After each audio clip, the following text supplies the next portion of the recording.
Sir ఇప్పుడు మీరు ఇందాక చెప్పారంటే పిల్లల ఎడ్యుకేషన్ గ్రోత్ లేకపోతే పేదల్ని ధనికుల్ని కలపడానికే ఈ సిస్టమ్ పెట్టారు. అంటే దీనికి వాళ్ళకి అర్థం కాకుండా విమర్శిస్తున్నారా, లేకపోతే దీన్ని చిన్నతనం నుంచే వీళ్ళకి హిందుత్వ భావన చెప్తున్నారు, లేకపోతే వీళ్ళు చిన్నతనం నుంచే వీళ్ళను కాషాయీకరణ వైపు, అంటే మీరేమో దేశం అంటున్నారు, వాళ్ళేమో మతం అంటున్నారు. దీన్ని రెండింటిని ఎట్లా కంపేర్ చేస్తారు? అసలు వాళ్ళు చెప్పేది ఏంటంటే మతం గురించే చెప్తున్నారని, వీళ్ళ విద్య అంతా కూడా చిన్నప్పటి నుంచి పిల్లలకు మతపరమైనటువంటి బోధనలు చేయడం కోసమే ఈ అంశాన్ని తీసుకొస్తున్నారు అని చెప్తున్నారు. మీరేమో కాషాయీకరణ కాదు, ఇది భారతీయీకరణ. భారతీయీకరణ కాషాయీకరణ మధ్యన గీత ఉందా? రెండు ఒకటేనా? వాళ్ళు ఆ వర్డ్ కాషాయం అనే ఎలర్జీతో ఆ వర్డ్ ఉపయోగించారు. రెండు ఒకటే, కాషాయీకరణ భారతీయకరణ రెండు one and the same. So దాని నేను అంటున్నది ఏంటంటే భారత్ సంబంధించిన గొప్ప విషయము చెప్పడము భారతీయకరణ. వాళ్ళేమనుకుంటున్నారంటే మతం పుల్మేస్తారు అనుకోవడము, అది అందుకని రిపోర్ట్స్ చదవాలి అసలు ఎక్కడైనా. ఇప్పుడు ఉదాహరణకు మన ఎడ్యుకేషన్లో మన పిల్లలను మీరు ఒక మామూలు పేరెంట్ని అడగండి, క్వాలిటీ ఆఫ్ ఎడ్యుకేషన్ మన దేశంలో ఏసర్ అనే ఒక సంస్థ, ఆ తర్వాత ప్రథమ్ లాంటి సంస్థలు ఎవ్రీ ఇయర్ పాపం సర్వే చేస్తాయి. నాస్ అనేది కూడా ఈ మధ్య నేషనల్ అసెస్మెంట్ సర్వే అని మేము ఎన్సీఆర్టీ వాళ్ళం మేము కూడా సర్వేలు చేసాం లాస్ట్ ఇయర్. చేస్తే 10-20 ఏళ్ళ నుంచి మన క్వాలిటీ డిగ్రేడ్ అవుతా ఉంది. Suppose 10 years back 8th class పిల్లోడు 4th క్లాస్ పుస్తకాలు చదవలేకపోతున్నాడు, ఆ లెక్కలు చేయలేకపోతున్నాడు అనేది రిపోర్ట్ వస్తే, ఇప్పుడేమో 6th క్లాస్ పిల్లోడు 4th చదవలేకపోతున్నాడు. ఇప్పుడు లేటెస్ట్ ఏంటంటే 8th క్లాస్ పిల్లోడు అదే 4th చదవలేకపోతున్నాడు. అంటే 6th నుంచి 7th 8th కూడా గ్రేడ్ తగ్గిపోతాం. అట్లా క్వాలిటీ పోయింది. పేరెంట్స్ని ఎవరినైనా అడిగినాక ఎలా ఉంది పిల్లలు బాగా చదువు, ఏం చదువు అండి, డిగ్రీ అయిపోయిన తర్వాత ఒక పేజ్ తప్పు లేకుండా రాయలేకపోతున్నారు. ఇది common statement, any Indian will say this అన్నమాట. So no parent is happy with the quality of the education, no teacher is happy, no student is happy. అన్నిటికంటే ముఖ్యం తెలుగులో రాయలేకపోతున్నారు, అక్షరాలు రాయలేకపోతున్నారు, తెలుగు రాయలేకపోతున్నారు, ఇంగ్లీష్ కూడా మాట్లాడలేకపోతున్నారు. క్వాలిటీ అనేది డిగ్రేడ్ అయిపోయింది అనేది అందరూ అంటున్నారు. సరే, క్వాలిటీ లేకుంటే పోయింది, మరి ఏమన్నా గుణగణాలు ఏమన్నా పెరిగినాయా? అది చదివేస్తే ఉన్నమతి పోయింది అని అంటున్నారు. చదువు రానప్పుడు కాకరకాయలు అంటుండే, చదువు వచ్చినాక కీకరకాయలు అంటున్నాడు మావాడు అని అంటున్నాడు. ఆ విధంగా పెద్దలను గౌరవిస్తలేడు. తర్వాత వాల్యూస్ అనేది రాను ఇప్పుడు అంతా కూడా ఏమైందంటే, ఎందుకు ఆడపిల్లల మీద ఇన్ని అకృత్యాలు జరుగుతున్నాయి, ఇన్ని దాడులు జరుగుతున్నాయి? మన ఎడ్యుకేషనల్ ఫౌండేషన్సే సరిగా లేవు. మనము ఆడపిల్లల గౌరవించాలనేది మర్చిపోయినాం. ఇప్పుడు ఏం చేస్తున్నామంటే, అరే ఉమెన్ ఎంపవర్మెంట్ అని సిలబస్ తయారు చేసి పెడుతున్నాం. ఇంక స్కూళ్ళ నుంచే నువ్వు అప్పుడు ఉన్నటువంటి మిత్రలాభము, మిత్రభేదము, లేకపోతే ఇంకేవో కథలు ఉంటున్నాయి కదా, అవన్నీ గీతలు అన్నీ బంద్ చేసినాం. బంద్ చేసి లేదు ఇదంతా కూడా కాషాయకరణం అని ముద్ర కొట్టేసి ఖతం చేసి పడేసినాం. కాషాయకరణం ఖతం చేసిన తర్వాత పిల్లవాడు 20-30 ఏళ్ళ తర్వాత ఇప్పుడు ఏం తయారైండు? వాడు రేపిస్ట్ తయారైండు. ఇప్పుడు ఏమనుకుంటున్నాం, women education, women empowerment education, డిగ్రీకి వచ్చిన తర్వాత ఉమెన్ ఎంపవర్మెంట్ అని పెడుతున్నాము, లేకపోతే ఇదేంది పర్యావరణ శాస్త్రం అనే ఒక పుస్తకం పెడుతున్నాము, ఇంటర్మీడియట్ డిగ్రీలో ఇవన్నీ సపరేట్గా పెడుతున్నాం. అంటే చిన్నప్పటి నుంచి మీరు క్వాలిటీ ఉన్న ఫుడ్ ఇవ్వకపోతే పెద్దగానికి ఏమవుతుంది అంటే సప్లిమెంట్స్ ఇవ్వాల్సి వస్తుంది. ఏ విటమిన్ లోపము, బి విటమిన్ లోపము, ఈ విటమిన్ లోపం అన్నీ కూడా ట్యాబ్లెట్లు వేసుకోవాల్సి వస్తుంది. మీరు ఆహారం ప్రాపర్గా తింటే ఈరోజు మీ యొక్క గ్రోత్ ప్రాపర్గా ఉంటుంది. ఇది ఇప్పుడు రియలైజ్ అయినా మనము దీన్ని కాషాయకరణము, ఆ కరణం, ఈ కరణము, ఈ విమర్శ చేసేవాళ్ళు టోటల్గా దేశంలో అందరూ దీన్ని యాక్సెప్ట్ చేశారు. కేవలం పొలిటికల్ అపోజిషన్ తప్పితే ఇంటలెక్చువల్ ఆపోజిషన్, అకాడమిషియన్స్ వైపు నుంచి ఆపోజిషన్ లేదు. ఈ యొక్క సమగ్రమైనటువంటి విద్య ఇది. అందుకే మనము వివేకానందుడు అనేవాడు, ఎటువంటి విద్య కావాలి అంటే మ్యాన్ మేకింగ్ ఎడ్యుకేషన్ కావాలి, అంటే మ్యాన్ మేకింగ్ ఎడ్యుకేషన్ కావాలి. ఎందుకు అని అంటే హ్యూమన్ వాల్యూస్ ఉన్నటువంటి విద్య కావాలి.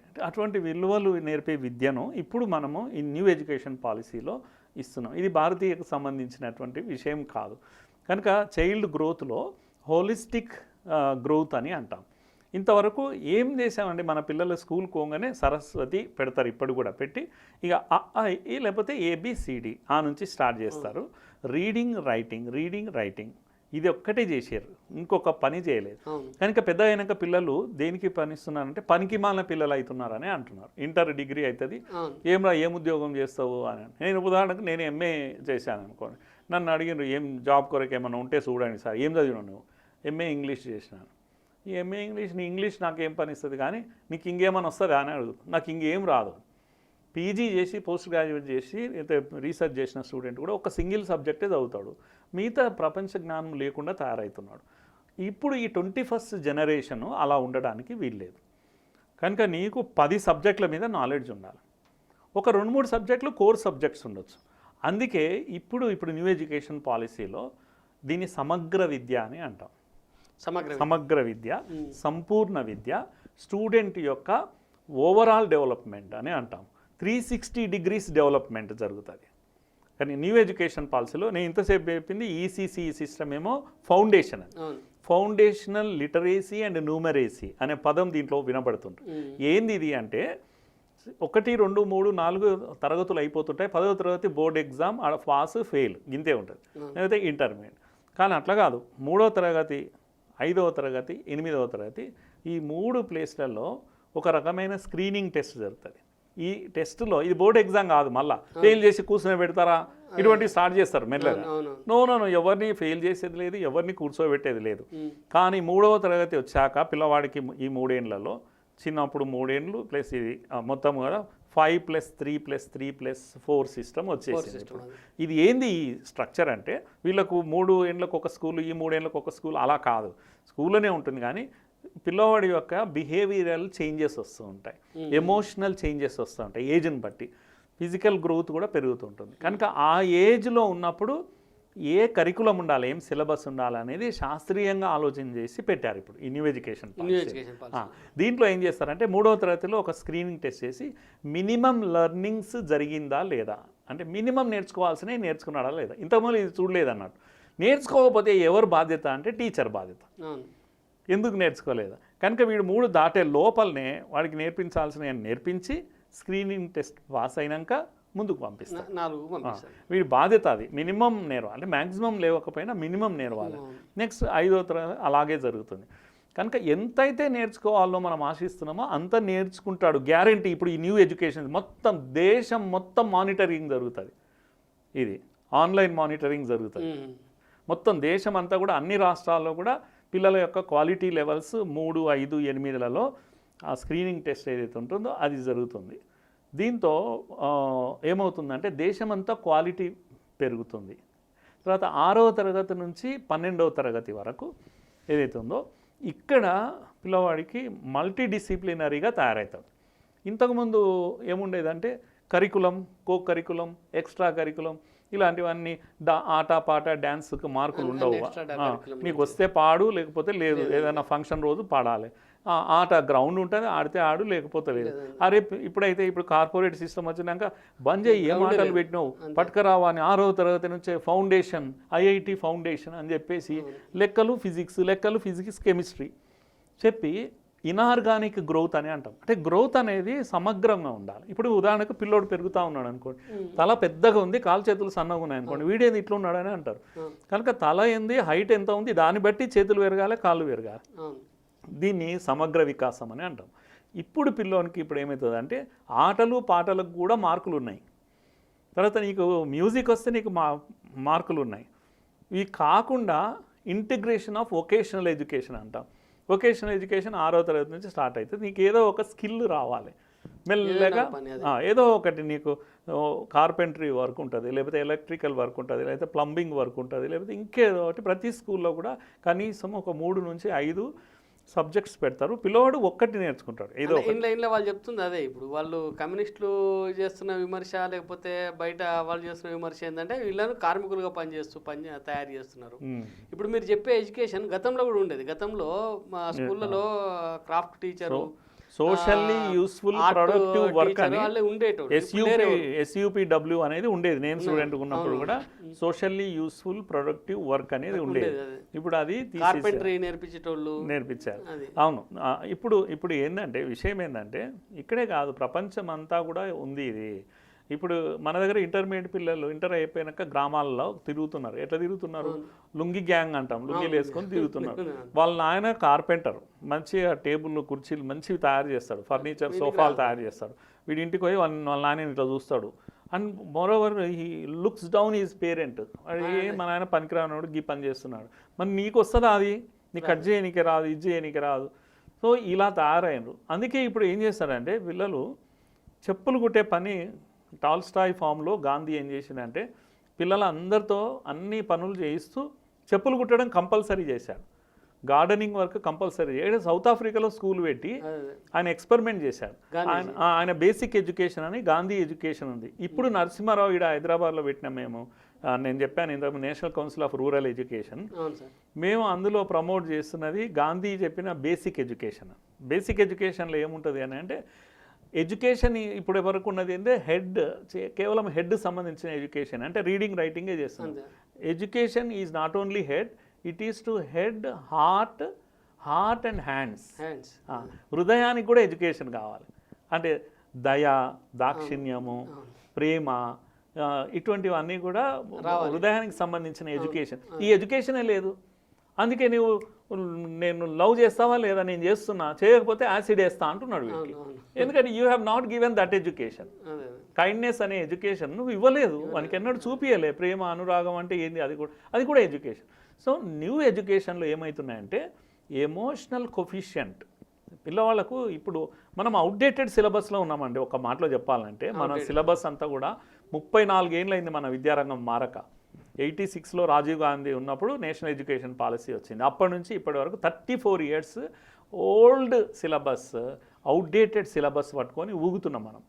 ఇప్పుడు ఎడ్యుకేషన్ అంటే రీడింగ్ రైటింగ్ జ్ఞాపకం పెట్టుకొని ఎగ్జామ్లో రాసేది కాదు ఇది. ఇప్పుడు ఎగ్జామినేషన్ అంతా కూడా, ఇప్పుడు ఎగ్జామినేషన్ సిస్టమ్ మారిపోతుంది, ఇప్పుడు టీచింగ్ సిస్టమ్ మారిపోతుంది. అనుభవంతో నేర్చుకుంటాడు పిల్లవాడు. కనుక 12th క్లాస్ అయిన పిల్లవాడు తప్పకుండా మంచి సోఫాను తయారు చేస్తాడు, మంచి ఎలక్ట్రికల్ వర్క్ వస్తుంది, పనికొచ్చే పిల్లగాడు తయారవుతాడు. పనికిరాని వాళ్ళు ఉన్నారు. ఉదాహరణకు నీకు ఇంతవరకు మ్యాథ్స్లో ఫెయిల్ అయినా అనుకో, నేను ఏడుస్తుంటే వీనికి పనికిరాడు చదువు అని. అందుకని ఇప్పుడు ఏమవుతాడంటే నేను ఆడ క్రికెట్లో 4 సిక్స్లు ఎక్కువ కొడతా, నాకు 100 మార్క్స్ వస్తాయి. ఆడ నీకు ఈడ 100 వస్తాయి, నాకు ఆడ 100 వస్తాయి. కనుక జీవితంలో ఫెయిల్ అయ్యే స్టూడెంట్స్ ఉండరు. ప్రతి మనిషికి దేవుడు ఒక టాలెంట్ ఇచ్చింటాడు, దాన్ని పక్కకు పెట్టి నీకు కావాల్సిన ఇంజనీరింగ్ ఎడ్యుకేషన్, మెడికల్ ఎడ్యుకేషన్ అని ఒక పిచ్చి పరుగును పెట్టించినమ్మా. ఇప్పుడు అందరూ డాక్టర్లు కాలేరు, అందరూ ఇంజనీర్ కాలేరు. అలా అని అందరూ పనికిరాని వాళ్ళు కాదు. కనుక బిల్ క్లింటన్ లాంటి వాళ్ళు క్లాస్ రూమ్లో ఇది ఉండవచ్చు. బిల్ క్లింటన్ కాదు, ఆయన ఎవరు, సాఫ్ట్వేర్ అయినా, వీళ్ళంతా కూడా పెద్ద పెద్ద బిజినెస్ మెన్లు అయినారు. క్లాస్ రూమ్లో సక్సెస్ కాలేదు వాళ్ళు. కనుక నేనేమంటున్నా అంటే ఇప్పుడు వీళ్ళంతా కూడా సమగ్ర విద్య అని అంటాం. వీటికి కూడా మార్కులు ఉంటాయి. కరికులర్, కో కరికులర్ ఉండదు. అదేంది వొకేషనల్ ఎడ్యుకేషన్ ఉంటుంది. ఇంటర్మీడియట్ అయిపోయే లోపల బిల్ గేట్స్ లాంటి వాళ్ళు, ఆయన ఇంజనీర్ కాదు కదా, ఆయనేమో ఇది మెడిసిన్ కాదు కదా, మరి ఆయన లైఫ్లో ఫెయిల్ అయ్యాడా? నేను ఉదాహరణకు సచిన్ తెందూల్కర్ ఉన్నాడు, 10th ఫెయిల్ అయినాను అంటే మొద్దు సన్యాసి కదా క్లాస్ రూమ్లో. మరి వండర్స్ వరల్డ్ వైడ్గా వండర్స్ క్రియేట్ చేశారు కదా సచిన్. మన ఎడ్యుకేషన్లో యూజ్లెస్ ఫెలో అవుతుండే.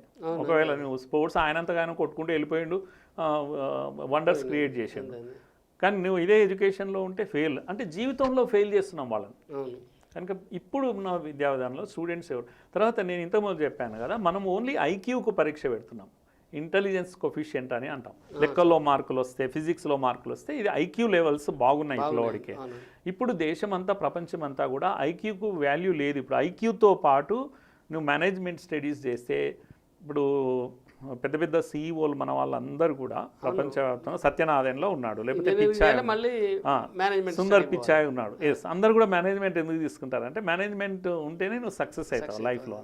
ఈ మేనేజ్మెంట్ స్టడీస్లో ఏముంటుంది నీకు అంటే ఈక్యూ లెవెల్స్ చూస్తారు. దాంట్లో ఎమోషనల్ కొఫిషియంట్ అని అంటారు.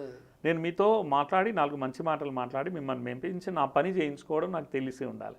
నాకు మాట్లాడమే తెలియదు, మాట్లాడినప్పుడల్లా మీకు కోపం వస్తుంది అంటే నాకు తెలియదని అన్నాడు. సో ఇవన్నీ విషయాలు దీంట్లో వస్తున్నాయి. దీన్నే నేనేమంటున్నానంటే సమగ్ర వికాసం. చిన్నప్పటి నుంచే పిల్లవాడు క్రిటికల్ థింకింగ్ డెవలప్ అవుతుంది. క్రిటికల్గా ఆలోచిస్తాడు ప్రతిదాన్ని కూడా, అనలిటికల్ థింకింగ్, విశ్లేషణ చేస్తాడు ప్రతిదాన్ని కూడా. సో ఎమోషనల్ థింకింగ్ ఉంటుంది. సో ఇవన్నీ కూడా స్కిల్ డెవలప్మెంట్ ఉంటుంది. అంటే కాదు సార్, ఇది ఎక్కడ లింక్ కట్ అయిందంటారు? గతంలో ఇప్పుడు మనము చూసినప్పుడు పెద్ద బాల శిక్ష ఉండేది. ఎస్, వాళ్ళకి ఇప్పుడు మీరు చెప్పే అంశాలన్నీ అందులో వచ్చేది. ఆ నుంచి మొదలు పెడితే లెక్కలు, సైన్స్, ఆధ్యాత్మికము, ప్రతి అంశాన్ని అందులో మిక్స్ అయి ఉండేది. అట్లా అదే ఎడ్యుకేషన్ వచ్చేది. అంటే ఈ లింక్ ఎక్కడ కట్ అయింది? మనకు విద్యకు అంటే భారతీయ విద్యలో ఈ విదేశీ విద్య ఎప్పుడు వచ్చింది? లింక్ ఎక్కడ కట్ అయింది? మనము ఎప్పుడైతే చెప్పాను కదా, మనకు చదువు అనేవాది బ్రిటిష్ వాడు వస్తే వచ్చింది అనే అభిప్రాయంలో ఇప్పటికీ మీరు నేను ఉన్నాం. కానీ చదువు అనేది ప్రపంచమంతా ఎవరికి తెలియనప్పుడే 4వ శతాబ్దంలోనే నలంద ఉంది మన దేశంలో. People did not know what was university, ప్రపంచంలో తెలియదు. మనకి ఇక్కడ ప్రపంచం అంతా వచ్చి ఇక్కడ చదువుకునేవాళ్ళు కనుక నలంద, తక్షశిల, విక్రమశిల అట్లా ఒక 10 యూనివర్సిటీలు ఉన్నాయి చాలా మన దేశంలో 4వ శతాబ్దంలో. ప్రపంచం అంతా వచ్చి ఇక్కడ చదువుకునేవాళ్ళు కనుక యూనివర్సిటీ అనే పదం తెలియదు అప్పట్లో. ఇప్పుడు అలాంటి పరిస్థితి నుంచి మెకాలే వచ్చేసి ఇంగ్లీష్ విద్యా విధానం వచ్చాక ఇదే ఎడ్యుకేషన్ ఏమో అని. అందుకే చాలాసార్లు నేను చెప్తుంటా మన వాళ్ళకు, ఈ ధర్మపాల్ అనేట ఆయన రీసెర్చ్ చేశాడు. ఆయన రీసెర్చ్ చేసి బ్యూటిఫుల్ ట్రీ అనే ఒక పుస్తకం రాశాడు. నేను మిత్రులకు, ఈ కమ్యూనిస్ట్ మిత్రులకు అందరికీ నేను సలహా ఇస్తుంటా ఎప్పుడు కూడా, మీరు ఆ పుస్తకం చదవండి. బ్రిటిష్ వాళ్ళు పెట్టిన రికార్డు ఆధారంగా రౌండ్ టేబుల్ సమావేశంలో ఒకరోజు గాంధీ ఏమన్నాడంటే, మీరు you have destroyed our education which was like a beautiful tree అని అన్నాడు. మా విద్యారంగము ఒక బ్యూటిఫుల్ ట్రీ లాగా ఉండేది, దాన్ని నాశనం చేసి. ఎందుకన్నాడు గాంధీ అని రీసెర్చ్ చేశాడు ఆయన, ధర్మపాల్ చేసి. ఈ బ్రిటిష్ వాళ్ళ రికార్డ్స్ అన్నీ తీస్తే మన దగ్గర ఉమెన్ ఎడ్యుకేషన్ చాలా బాగున్నది. మన దగ్గర నిమ్న వర్గాలకు కూడా ఎడ్యుకేషన్ పెద్ద ఎత్తున స్టాటిస్టిక్స్ ఉన్నాయి. Please go through the book, go through is research. దాంట్లో మీకు రికార్డ్స్ ఉన్నాయి, బ్రిటిష్ రికార్డ్స్ ఉన్నాయి.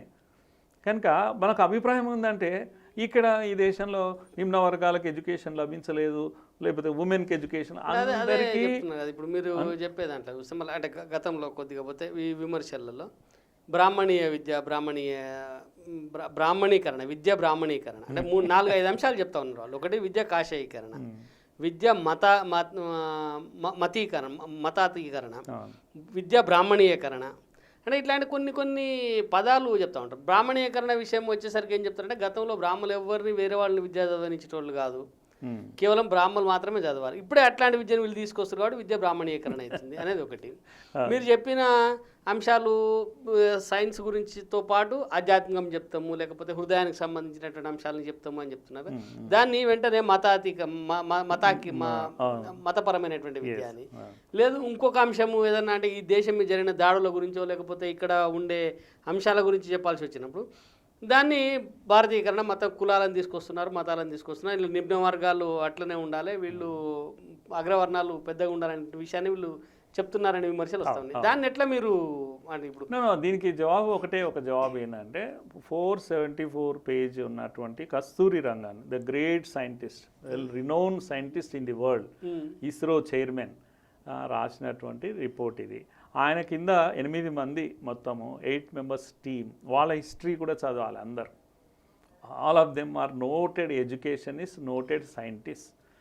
దీంట్లో ఈ ఎడ్యుకేషన్లో లిబరల్ ఎడ్యుకేషన్, డిగ్రీకి వచ్చిన తర్వాత బ్యాచులర్ ఆఫ్ లిబరల్ ఆర్ట్స్గా మారబోతుంది డిగ్రీ అంతా కూడా. లిబరల్ ఎడ్యుకేషన్ గురించి కూడా చదవాలి దీంట్లో వాళ్ళు. కనుక మారబోతున్నది ఎక్కడ కూడా మతంతో సంబంధం లేదు, రేషనలైజేషన్ జరుగుతుంది, రేషనల్ థింకింగ్ డెవలప్ చేస్తుంది ఇది. తర్వాత ఇంతవరకు కూడా ఒక స్ట్రీమింగ్ జరిగేది. ఎడ్యుకేషన్ అంటేనే సైన్స్ స్ట్రీమ్లో వెళ్ళాడా, కామర్స్ స్ట్రీమ్లో వెళ్ళాడా, లేకపోతే ఇంకేదో స్ట్రీమ్లో వెళ్ళాడు. ఈ స్ట్రీమింగ్ అనేది కంప్లీట్గా బ్రేక్ చేసేసి ఫ్లెక్సిబుల్ ఎడ్యుకేషన్ సిస్టమ్ ఇది కంప్లీట్గా. దీంట్లో ఏమంటాం, బజ్జింగ్ వర్డ్స్ అంటాం, రిపీటెడ్గా వచ్చిన పదాలు ఏమన్నా ఉన్నాయంటే, ఒకటి ఫ్లెక్సిబిలిటీ, 2 మల్టీ డిసిప్లినరీ, ఇలాంటి వర్డ్స్ అన్ని కూడా ఇంటిగ్రేషన్ ఆఫ్ వొకేషనల్ ఎడ్యుకేషన్, సమగ్ర అభివృద్ధి, స్టూడెంట్ యొక్క ఓవరాల్ హోలిస్టిక్ అప్రోచ్ అనేది కూడా రిపీటెడ్గా యూజ్ చేసినటువంటి విషయం. కనుక దీంట్లో ఏమైనా శాస్త్రీయత ఉంటుందంటే దీంట్లోనే ఉంది. వాళ్ళకు విమర్శించడానికి విమర్శిస్తే కళ్ళు మూసుకొని పాలు తాగితే ఎవరు చూస్తలేరని అనుకుంటారు. అలాంటి పరిస్థితి ఉంది. కనుక దానిలో నుంచి ఈ దేశం బయటపడ్డది ఎప్పుడో కూడా. వీళ్ళే అవుట్డేటెడ్ అయిపోయినారు. అలా మాట్లాడి ఏం చేసిరంటే వాళ్ళు అవుట్డేటెడ్ అయిపోయినారు. వాళ్ళు బాబర్ కథలు, ఈ కథలు, అక్బర్ ద గ్రేట్ అని నేర్పించింది. నోరు తెరిస్తే అక్బర్ అని ఎవడు ఆగడు మన దగ్గర. అక్బర్ అని రాగానే ద గ్రేట్ అని అంటాం మనం. అంతే మనకు నేర్పించింది అది, మన నోటి నుంచి వచ్చినటువంటి. ఇప్పుడున్న పిల్లలను ఈ 30-40 ఏళ్ళల్లో తయారు చేసిన విద్య, కమ్యూనిస్టులు రాసినటువంటి చరిత్ర, లెఫ్టిస్టులు రాసినటువంటి చరిత్ర, భారతీయతను మరిచిపోయేటటువంటి చేసినటువంటి చరిత్ర ఇది. శాస్త్రీయ విద్యను సత్యనాశనం చేసినటువంటి విద్య. కనుక ఇప్పుడు నిజమైన శాస్త్రీయత అంటే ఏంది అనేది, వ్యక్తి యొక్క సమగ్ర అభివృద్ధి అంటే ఏంది, ఇలాంటి విషయాలన్నీ కూడా దీంట్లో ఉన్నాయి. కనుక ఈ మార్పులు ఏవైతే ఉన్నాయో, ఈవెన్ యూజీ పీజీ కూడా నేను ఇంతకుముందు చెప్పినట్టుగా స్ట్రీమింగ్ను బ్రేక్ చేసేసి స్టూడెంట్, మీరు మ్యాథమెటిక్స్ స్టూడెంట్ కానీ మీకు హిస్టరీలో ఇంట్రెస్ట్ ఉంది అంటే ఇప్పటి నుంచి మీరు హిస్టరీ కూడా చదువుకోవచ్చు. అట్లా కాదు మ్యూజిక్లో నేను డెవలప్. ఉదాహరణకు నేనంట భారతీయత అంటే ఏంది, మీరు అమెరికాలో 2-3 యూనివర్సిటీస్ ఉన్నాయి, మీరు వెళ్ళి చూడండి. భరతనాట్యానికి రీసెర్చ్ చేయడానికి అవకాశం ఉంది ఇక్కడ అమెరికాలో. భారతదేశంలో మీకు ఏ యూనివర్సిటీ కోర్స్ ఆఫర్ చేయదు. భరతనాట్యం ఏంది, భరతనాట్యం అనేది చదువు కాదు ఇక్కడ భారతదేశంలో, కానీ ప్రపంచమంతా కూడా భరతనాట్యం అనేది ఒక ఎడ్యుకేషన్. కనుక మీరు ఇండియాలో ప్రతి రాష్ట్రానికి కథాకళి, భరతనాట్యము, కథక్, లేకపోతే బిహు, అస్సాం పోతే బిహు, మీరు ప్రతి రాష్ట్రానికి ఒక కళ ఉంది. ఈ కళ అనేది సామాన్యంగా వచ్చేటువంటి విషయం కాదు. మ్యూజిక్ ఉందనుకోండి, లేదా కర్ణాటక మ్యూజిక్, ఆ మ్యూజిక్, ఇన్ని మ్యూజిక్స్ ఉంటాయి ఇక్కడ. ప్రపంచంలో ఎక్కడ లేవు. ఎన్ని భాషలు ఉన్నాయో అన్ని రకాల మ్యూజిక్స్ ఉన్నాయి, మ్యూజిక్ ఇన్స్ట్రుమెంట్స్ ఉన్నాయి, అన్ని రకాల డ్యాన్సెస్ ఉన్నాయి, ఫోక్ డ్యాన్సెస్ ఉన్నాయి. మీరు ప్రతి ట్రైబల్ ఏరియాకు ఒక యూనిక్ స్పెషల్ డ్యాన్స్ ఉంటుంది వాళ్ళకు. మీరు అజంతా ఎల్లోరా అజంతా పెయింటింగ్స్ ప్రపంచంలో ఎక్కడ లేవు. ఇవన్నీ కళలు ఇక్కడ పెంచి పోషించబడ్డాయి. వీటి గురించి అసలు ఇది ఒక ఎడ్యుకేషన్గా మనం కన్సిడర్ చేయడం లేదు. ఇది నేను అనేది, ఇది ఇండియన్ ఎడ్యుకేషన్ ఇది. కనుక traditional Indian education, tribal people have their knowledge. కనుక వాటి కొన్ని రోగాలకు వాళ్ళ దగ్గరనే పరిష్కార మార్గం ఉంది. కనుక మీరు ఆ మెడిసిన్ వాడే ఇస్తాడు అసలు, దాన్ని నువ్వు వాల్యూ చేయవు. కనుక మీ దగ్గర ఉండేటువంటి ఆయుర్వేద అది పుక్కిడి పురాణలాగా కనిపిస్తుంది, కానీ ప్రపంచం అంతా వస్తారు కేరళకు వచ్చి ట్రీట్మెంట్ తీసుకుంటారు. కానీ నీకు Indian thought, Indian ideas, Indian culture, Indian arts, Indian knowledge, Ajanta painting కూడా ఇండియనే కదా, anything Indian is a waste అనేటువంటి ఒక మైండ్ సెట్ మనల్ని తయారు